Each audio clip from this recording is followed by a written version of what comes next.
Hi everyone, welcome back to the channel. Listen, we would love to have been in a bit of a better frame of mind. Celtic have dropped more points, sadly, in the league this afternoon. We're going to chat about the game, big style, with Euan and Stevie. First of all, we need to give a shout out to, for me, the greatest pub in the world. Babity Bousters, Merchant City. Robert, who's the owner, and the team have been good enough to have 67 Hail Hail in after the game today. A huge thanks to them. Defo, check the pub out. Lovely pint of tenants here. Lovely. As you can see, I'm enjoying mine too. Lovely, whatever the hell that is. Lads, more drop points today. You know it's a serious video, everyone, when Stevie's got notes in front of him. There's not really any way to kind of skirt around the issue. It's 2 drop points today, Stevie. It is, and we're very lucky, in my opinion, that Rangers are garbage as well this season, and they've dropped 5 points already. Can you imagine the state that we would be in had they not lost up at Tannadice already, had they not dropped points at home as well the other week against Motherwell? It doesn't even bear thinking about, but we always try and focus on ourselves here. And not always make it about Rangers, and I think we do that pretty well on this channel. But my God, today I think it was all summed up with the fact that we'll get to Dundee United's goal later, but see when they made it 1 each, that was a moment I turned round and I went, I think we're done here, we won't come back for that. We are a mentally fragile team, and it's all well and good to say that just has to change now, we have to go and start winning games. But see, when you're that mentally fragile, like I've said, how is it easy to start winning games? We've got Leverkusen next, we've got Pittodrie to go to, and then we've got like Fir Park and Easter Road too. It's not just as easy as saying we'll have to go and win the games. It's going to be a very, very hard thing to do for this football team. Definitely in a tough place at the moment. Euan, you know, everyone knows the well documented injury problems. We're missing key players. We're missing Kyogo, we're missing McGregor, even Chris Julian, we're missing James Forrest. It's a squad that's kind of down to its bare bones at the moment. How do you feel after today's drop points?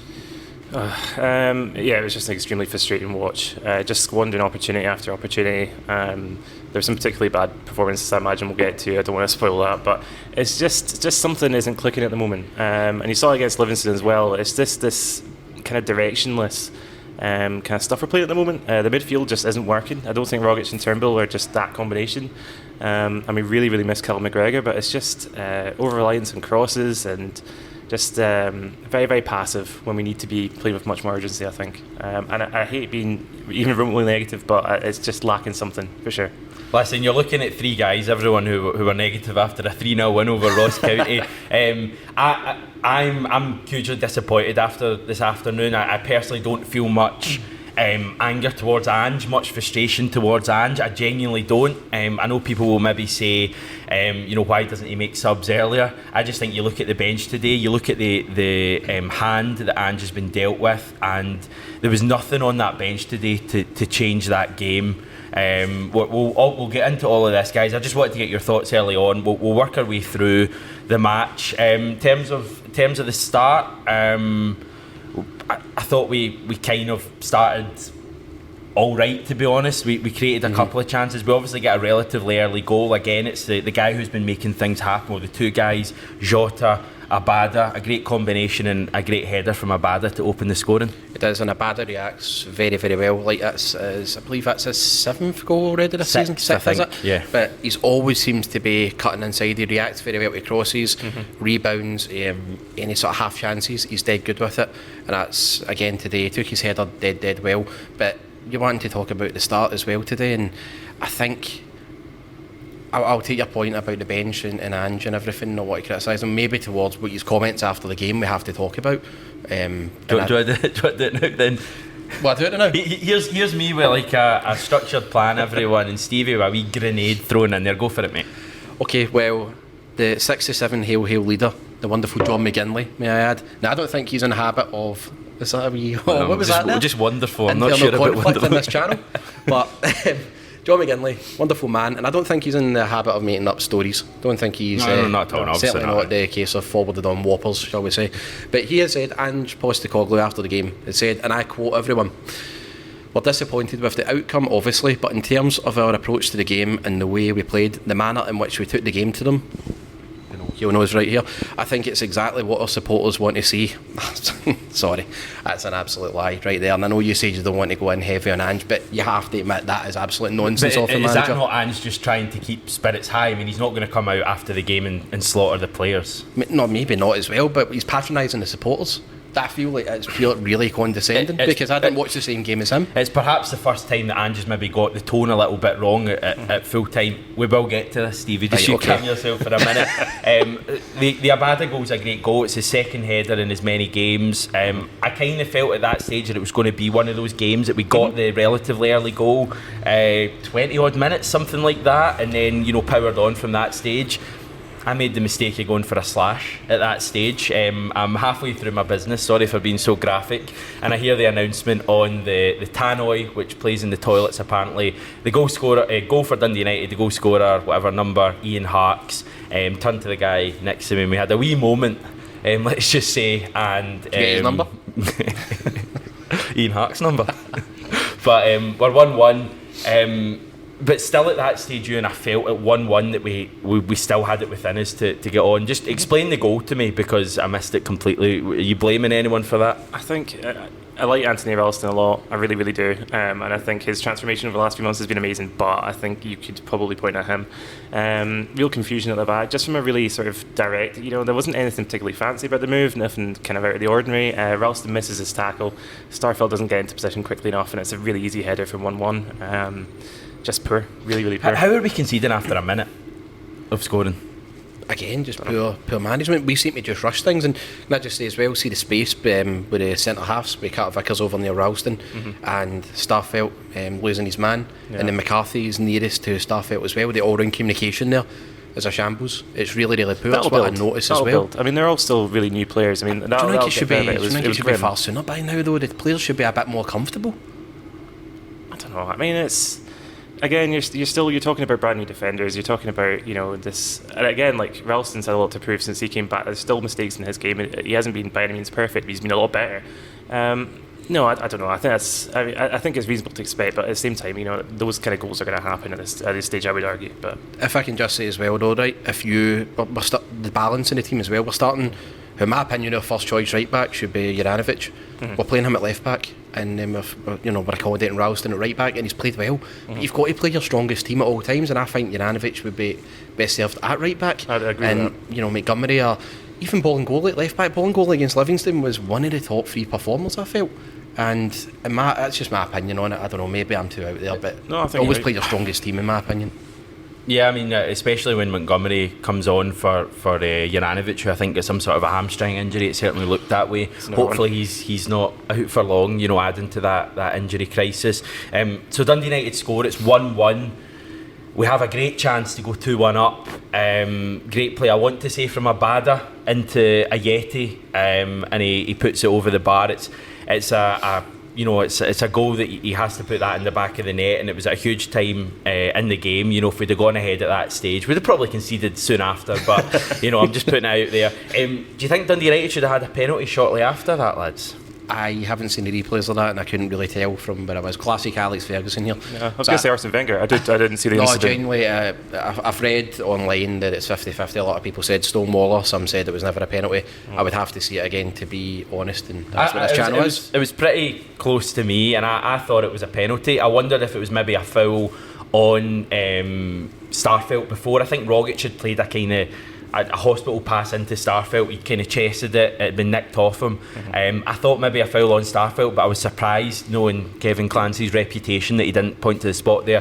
Thought he had a really poor game. He's not, near the top of my frustration list for today, but I thought he had a really poor game. Juranovic then limps off, I think 25 minutes in, with a hamstring injury. A wee thing I've got noted down, and we switched the wingers shortly after that. Abada was playing on the right, Jota was playing on the left. We switched that. I don't want to, micromanage with regards to Ange and criticise him for wee things, but I thought it was interesting because at that stage Abada had scored, and I thought Jota was our best player. Yeah, but I mean, I can sort of understand it, just to kind of mix things up, because things had been a little bit slow kind of leading up to that part. I think Ange confuses me a wee bit, and I love him and all the rest. He confuses me a wee bit in game because he makes some really progressive moves like that. I think that's great for going out of defence who just cannot handle the pace of those two guys. Switching them up get the fullbacks confused, cause problems that way. I think that makes total sense. But there were some decisions he made later on, or sort of indecisions he made later on, that confused me. So, I've still got total trust in him. But no, I think switching the wing and stuff like that, I like that. But then I'm a total football hipster, aren't I? So that's the kind of thing I like. Half time, it's 1-1. James McCarthy comes off. Should we be worried about James McCarthy? For me, it's still very early days. I think there's been a lot of going over the top from a lot of Celtic fans with regards to James McCarthy. People are comparing him to Shane Duffy. I think it's an easy comparison to make because apparently lifelong Celtic fans, Ireland internationals, experienced Premier League players come to the club not quite doing it. I still think James McCarthy will become a very good Celtic player because he's got a lot of experience. If he can stay injury free, he will be a good player. I will honestly fight with anyone who disagrees with that. But he does seem to be going through a tough phase at the moment. We don't know whether it was injury related, whether he was just taken off at half time. But it's a pretty, if it is the latter, it's a pretty big statement from Ange to take off James McCarthy at half time, 1-1 at home to Dundee United. Yeah, when this is a guy that's played down in the Premier League as well for the last 10 years, is it as well? So yeah, it's damning and it's worrying. But I'm with you on that one. I actually don't think he's a bad football player. He couldn't have had the career he's had. He's not as bad as people are making out. People are looking at everything he does. James McCarthy, over-examining it. He's not a player who is going to create goals. From what I understand, he is a central midfielder who will win tackles and will move the ball on relatively quickly. He's not a playmaker. But he's not done that either.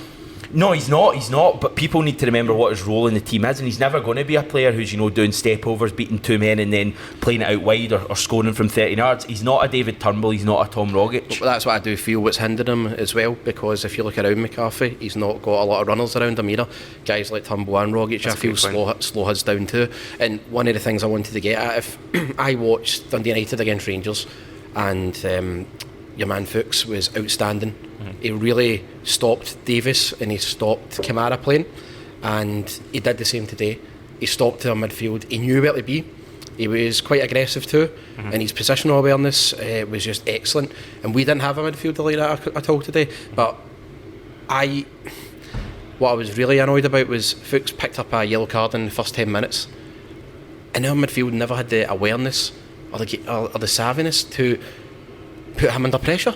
They just let him control the rest of the game, and it was like Livingston last week, where that guy in the first minute get a yellow card, and our players seem to just be so naive now, and I can't buy into it now that maybe in the first few games the players are still gelling and all that, but we're into late September now, and it's getting to the point that the players aren't smart enough to, they're not getting coached into them, that they have to be far more clever to put other players like that under pressure, and that we didn't do it, and Fuchs went and bossed the second half as we saw today.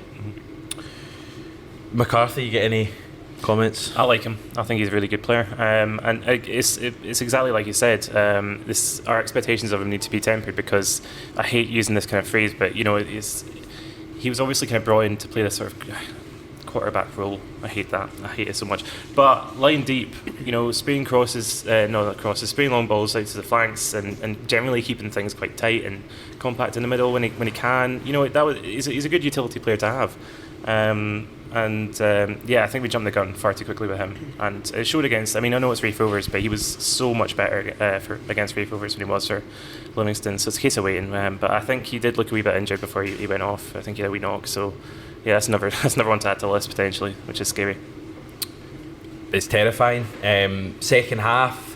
Overall, listen, I've got all these notes written for the first half on my phone. Second half, I've got barely anything written because I was mainly just so engrossed in the game and mainly, shouting abuse at Clancy, the referee. But from my memory, we have probably a couple of good chances in the second half. Rogic probably has the best one. I think the ball's played to the back stick. It's Jota kind of heads it back in or whatever back in, and Rogic is kind of penalty spot, and he really has to score. He, I think, heads it off the bar. Jota goes close in stoppage time where a drive from 30 yards off the bar. I thought as a side point Jota was pretty good today. I thought he was probably our best player. A guy who's extremely talented and looks to create things.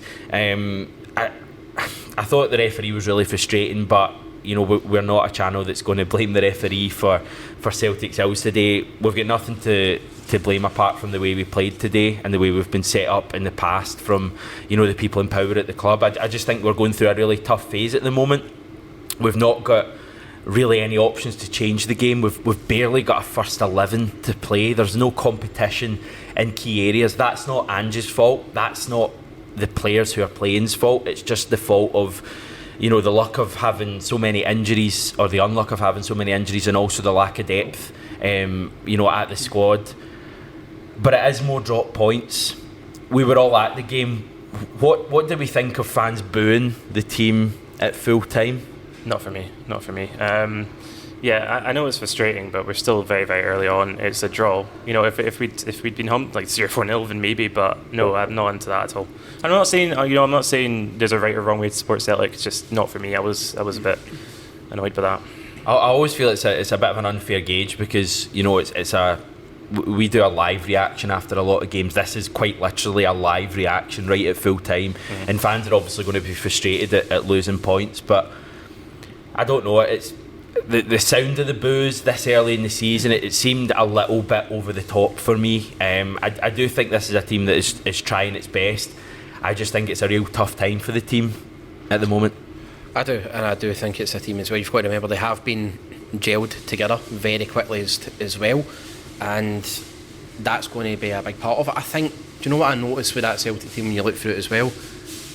There's a lot of the past Celtic teams that have made like slow starts, but they've eventually got their act together. They've always had a spine of winners in there. But you take Callum McGregor and Joe Hart. They've obviously Kyogo as well, and they've won trophies and that. I get that, but there's a lot of the players there that don't have that winning killer mentality. I don't know if it's going to be that eventually they'll grow into it where they realise being at Celtic you have to win every week and you can't just have the occasional draw.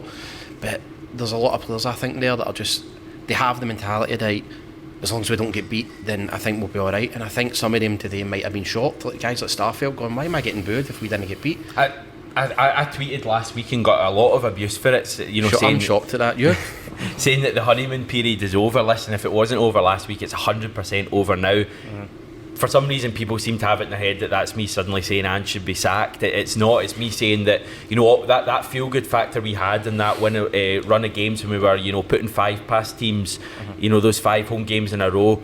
That's gone now. People are now kind of facing up to the reality that this Celtic team probably isn't good enough to win the league at this stage. Now, that's not me conceding the league at all. Anyone saying the league is over is, for me, out of order. We are so early in the season.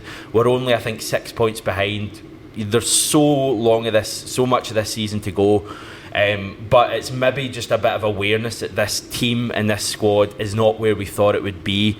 There's no doubt in my mind that Ange will be given so much time to turn this around. I think the difference it will make when McGregor, Kyogo, Julian, even James Forrest come back into the team is huge. But the problem is, Euan, we've now got Leverkusen Thursday night.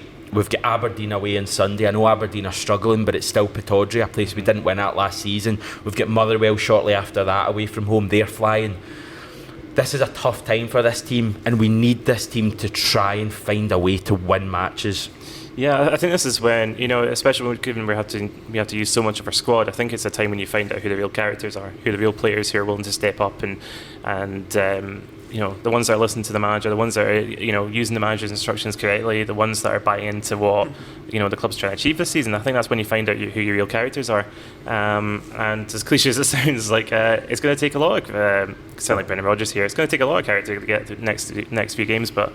Ange is extremely limited. He's got one arm tied behind his back for the next month at least with how many players are missing. So, it's going to be a difficult time. Although knowing us, we'll get a really good result against Bayer Leverkusen, then struggle against Aberdeen or something. That's the kind of thing that happens. I honestly think, see, when Kyogo and McGregor comes back, I think you'll see a totally different Celtic team. I honestly think it's as simple as that. We're a two-man team. That's damning itself, though. That shouldn't be the case, Hamish. What I wanted to see, by the way, that's my point of it. I just wanted to see, what I wanted to see today was I did think it was going to be a tricky game. I said it on GigPod, actually, that it was not going to be easy. Yeah. But I think I expected us to win, but it would have been a tricky challenge for us. What you saw yesterday with Rangers was they won, but they won ugly. They were terrible. Probably should have dropped points, but they won and they won ugly. You haven't seen this Celtic team do that yet. We either win very convincingly, but see if we can't do that, Hamish, we seem to drop points, and that is the real struggle for me. And that's today, in the second half, didn't want to even see brilliant football played. Just get us over the line, just get that goal in the last 10 minutes. And yeah, okay, it's not the football and the exciting football, the Ange ball, if you will, but it gets us over the line and it gives that team confidence. They know how to win ugly, and that team done it, and they couldn't do it today, and that is the big concern for me. What are we lacking then to win ugly? Any shouts? I think when you've got a striker like a Yeti up front, that's going to hamstring. Total agreement. I really, really hate talking players down, but like... I thought you were about to say you hate a Yeti there. No, I'm sure he's a nice guy. But honestly, you could have had a Scarecrow up front or something, it would be more impactful. He was just... There was one moment, sorry to interrupt, there was one moment at the start of the second half, I don't know if you remember it, 48 minutes, Rogic broke through, really good chance. He had a Bada on the right, Jota on the left, a Yeti through the middle, and a Yeti just didn't make the move you were looking for. Now, stereotypical thing to say, but if it's Kyogo, he's darting through, and even if he doesn't get the ball, he's creating space for one of the two wingers, but it came to nothing. I've been kind of treading carefully with a Yeti, and I'm not going to go completely for him. He doesn't care what I have to say anyway, but for me, he's not a good enough striker for Celtic if we're going to win the league. Folks say he's not good enough for Europe. For me, he's probably not good enough to even play domestically at the moment. He doesn't offer us enough. I think he needs a few more games, certainly, but like it's really frustrating after last season, the criticism that Edouard was getting for not trying hard enough. The runs that he made were just... honestly, it looked like he couldn't run the length of himself a lot of the time. He was just kind of standing behind his man or next to his man, kind of not really making anything happen. And if I'm Jota or Abada, and God willing, one day I will be, I would be so frustrated at the lack of movement in the middle, because both of them were fantastic. They were really, really putting a shift in, and they've got nothing to aim at. And the guy's I don't know if he's your height, Hamish, but he's certainly something to aim at, and nothing. It was just really poor. I mean, obviously the one chance he did get, we talked about this after Ross Courtney, right? He doesn't have to be the striker who does everything, but he only had like maybe 15, 16 touches that game, scored twice, right? That's fine if you can do that, but he looks so limited when it's not going right for him. And I just worry about that. I just don't think he fits into what the manager's trying to do here. But again, the performance is fine if he scores that chance. If he scores that chance, we're chatting about a Yeti having won us the game. Yeah, being the legend and all that, and yeah, I'm with you on that. I'm sitting here with a Yeti, whatever, I don't know what number it is. Is he 9 on the back of my top? I don't even know what number it is. That's shocking. Let us know what numbers I'll be in a Yeti. Worst fans ever. So what you're trying to say is we just bring back wee tea cake? It's a joke. I had the most your dash out ever behind me. A guy at the game today. Why does Celtic no play 4-4-2? We need to be a 2-man up top team. And I felt like turning around and going, well, mate, we don't have 2 strikers at the club at the moment. I had the other most your dash out ever. Why does Celtic not produce strikers anymore? I don't even know who the last striker Celtic produced. Jack Aitchison? Well, who's he playing with now? Forest Green? Something like that. Outfit. Making Wooden Stadium. Vegan cheeseburgers or something. Nothing wrong with that. Don't be disrespectful. Right, lads, everyone's probably turned off by now because they're all raging. We appreciate the support, but the positive spin on today, can you give us one, Euan? It was nice to get out of the flat. Macaroni pies were good at half time. Yeah, good exercise upstairs. I always appreciate that. We'll be a better team with Kyogo and McGregor, won't we? I mean, this is going to change. Yes, it is. And it's not just Kyogo and McGregor. It's being able to have, there's a lot of, no, maybe not a lot, but there's a few players that would be really impactful off the bench that you'd want to bring on late on in games that have certain attributes. Forrest. For sure, yeah. Forrest is underrated, by the way. I don't know how we still don't talk about him. I don't mean us, but like in general, we don't talk about his impact enough, I don't think, but that's a separate gripe. There are players who are playing today who could be more impactful in the roles that they were probably signed for, to play off the bench, to come off, to be options, and for rotational pieces. They maybe can't be relied upon week to week, but there are things to look forward to, and it's dreadful luck how many injuries we've had. I'm already regretting asking this question, but Stevie, the positive spin on today? I got a signal at the game. Did you? I got a signal, first ever time that's happened. I got a signal to everybody. It was 3G, but I was still able to send the odd text when I could moan at people. But the first time ever all season I got a signal. It was Tinder anyway. Listen, don't be disrespectful. City order, by the way. Shocking. You got a positive spin? I mean, all right, well, no, that was genuinely it. But I guess the fact that we used the width fairly effectively in the first half. I like what I saw. The two best players we had today were Jota and Abada by far, and just wish we had movement up front for them. And if Kyogo was playing today, that's the type of game that we probably do win ugly. But we can't just lament that all the time. We've got to play. We've got to have an effective game plan without Kyogo. We can't just sit greeting about it, and that's so sad as well. I mean, we just got him in a couple of months ago, and he's already so crucial for us. I'm perfectly happy to sit about greeting about Kyogo because I love the guy so much. Can I make a quick left field shout for Thursday? What about playing Abada through the middle rather than Ayeti? He played plenty of games in the Israeli top flight last season. He's going to play on the right though. Well, you could have Jota on the right. You could move Montgomery forward. Just a shout. I'm not. I think it would be a major statement to drop Ayeti, but I agree. I mean, hopefully silences on Thursday night. But I'd love that. Can I just say as well, Ajeti, I'm turning into Rizzo here. Ayeti did do well against Betis. We've got to admit, he did. He scored a goal, created the penalty, and second half he put in a shift. So there is a player there. There is. That's a frustration. I think it's him that's inconsistent, and it's his performances are either up. They're either up here or they're away down here. But there's never any in the middle. And I guess with Ross County, we saw that he did nothing but he scores. But yet he's that type of player, isn't he? We're saying all this now, but if he gets a half chance against Leverkusen and scores and does nothing else, we'll be all on here saying, what a player. Well, let's play him against Aberdeen at Pittodrie. I want him to make me look like an idiot. It's not hard. I mean, exactly. No, you don't mean to say we're fickle. That's not what you're getting at. Surely not. Come on. I'm struggling. I mean, disappointing this afternoon. There's no really any other way to put that. It's still early in the season. This is a new Celtic team. My frustration comes with a lack of options that we had this afternoon. But that's nothing new either. We knew that at the end of the transfer window. We knew we were so reliant on Callum McGregor. We knew we were so reliant on Kyogo. We've somehow lost both players at the moment. I honestly do think when both players come back, and they're not far away, we're probably talking after the international break for Kyogo, hopefully maybe Thursday night or Sunday for Callum McGregor. I think you'll see a huge improvement in this Celtic team. We're conceding absolutely nothing. We are still in September. Like anyone conceding the league today, it's just an overreaction. Totally. I still think Celtic will be fine under Ange, but I just think that we're going to have to put up with quite a few of these afternoons before we get the really good afternoons. That's kind of how I feel. Roll on Thursday night. We play Bayer Leverkusen. We're going to have a huge preview to that game on the channel. A huge thank you once again to Babity Bousters in the Merchant City. On a scale of Victor Wanyama to Ismail Assoro, they're probably sitting at the Wanyama kind of levels, aren't they? Great pub, terrific pub. Do a nice pint as Stevie and Euan know well. We really appreciate everyone for watching this video. Remember to subscribe to 67 Hail Hail. Let us know your thoughts in the comments below, and we'll speak to you very soon.